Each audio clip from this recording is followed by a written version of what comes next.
obviously we know about the unique opportunities that are available to women in technology. There are also some serious implicit biases that exist in companies and in the community as well as you think about STEM or as you think about technology. And so have either of you faced some of these challenges, or can you share examples of such situations that you might have gone through or overcome? Maya, would you like to? I won't talk about any personal experiences because I've been fortunate to work for a company that is really,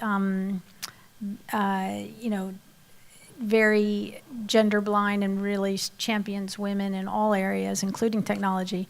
But I had this really interesting experience where, because I know a lot of bias, especially gender bias, exists in STEM and in the world in general. And so interesting experience was in February over President's Day weekend, I went to New Orleans with my husband and son, and we did a walking tour of the French Quarter. It was a tour for teens, tweens and teens. And so there was my son and another girl who was about the same age, 12 or 13.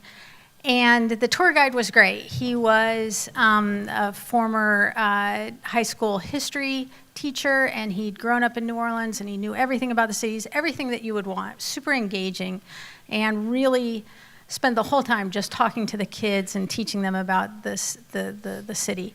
But what was so interesting is just the way that he would ask them questions. So, for example, we're on the top of we're looking out over the Mississippi.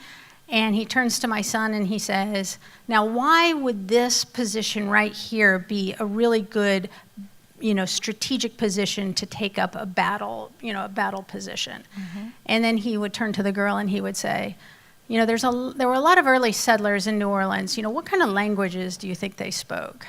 And then he would turn back to my son and he would say things like, the fleur-de-lis, which is the symbol of New Orleans, what football team has that on their helmet?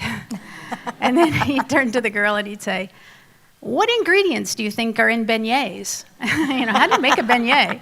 And it was so funny because, he had no idea he was doing it, and he really thought, he was, this was the way to engage these kids. But what the message they got was that boys like war, and boys are interested in sports, and girls like cooking and humanities. And what's really hilarious is my son knows nothing about football, and he's really into cooking. And so I just think, as girls, we deliver these messages. There's these studies that say, especially at the 4th and 5th grade level, teachers are telling girls, oh, you know what, math just isn't your thing. And what they're telling boys, yeah, right, exactly. What? And what they're telling boys is, you're just not trying hard enough in math. And so, if you're getting the message that this isn't your thing, you're saying, okay, well, I guess I should move on to what is my thing. But if you're getting the message, you're just not trying hard enough, you're thinking, oh, well, I want to do well, I'm going to try harder. And so we're really doing a disservice to girls, and we need to, as adults, we need to recognize that bias and how that's creeping into how we're interacting with kids. And as kids, we need to not buy into that at all. So if somebody ever tells you that math is not your thing and you like math, say, you know what, that's not true. Math is my thing, and I'm going to try harder if I'm not doing well in it.